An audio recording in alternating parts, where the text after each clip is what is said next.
The Gap. Total area of 12.2 kilometers squared, population of 16,692, named after the fact that it is situated between Mount Cootha and Enoggera Hill.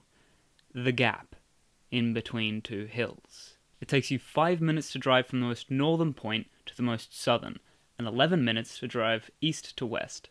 It's a cramped suburb. It's a suburb that apparently needs 7 churches. And it's the place that I grew up. The place in between. It's so compact that while filming, I had to keep putting my camera away so I didn't film anyone who didn't want to be on camera. And being so squished together, so close, does something to the people here. It makes you have this weird connectivity. You can pick 2 people from 5 or 11 minutes away and put them in a room together, and they know each other somehow, either through a friend or a relative, or from a story they heard about someone else, or because they've seen them passing at the Gap Village. Skating down the streets or winding walkways, you find yourself remembering stories from your past, or that you've heard of certain places. The place where we hid a bee's nest, the place where we found a turtle. I'm pretty sure here was where that guy fell asleep and someone cut his hair. That's the very nature of the Gap. We don't have cryptids.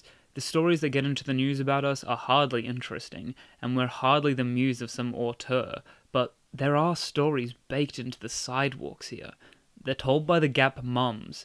You hear about Rick's kid, who was making fireworks and bringing them to school, or Sharon's kid, who's doing really well in interstate athletics. Seriously, the gossip in this place is a different language. I truly believe that if Zuck didn't get there first, a Gap mum would have made The Social Network, based solely on the talk that goes on here. It's also a place that I left. Not because I wanted to, quite the opposite really. My family moved across 2 suburbs in grade 5, and ever since then I've felt like someone looking into the windows of the Gap. I was around, but never quite there, like a smaller bubble clinging to the side of a much larger bubble, and I believe it was because I was no longer squashed together. I didn't walk home with people.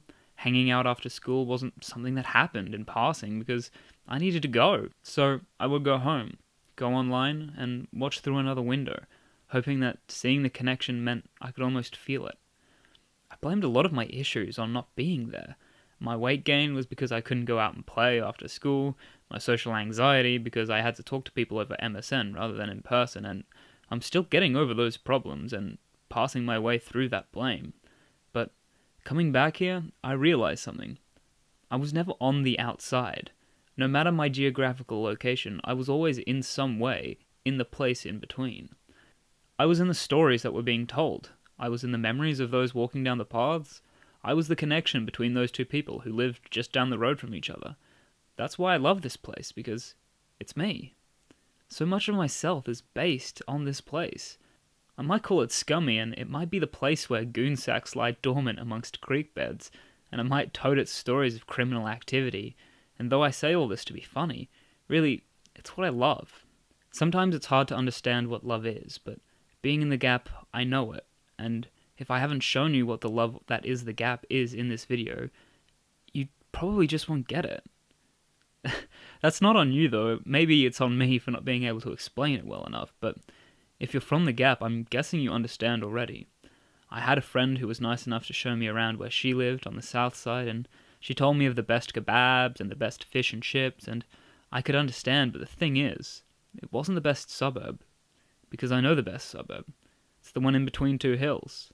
Not because it has the best things, but because it has that connection, where you can't go to the store without bumping into people you know, who want to know how you're doing, what's new, and I love how comfortably close that is. Because when wondering in the Gap, where does this lead?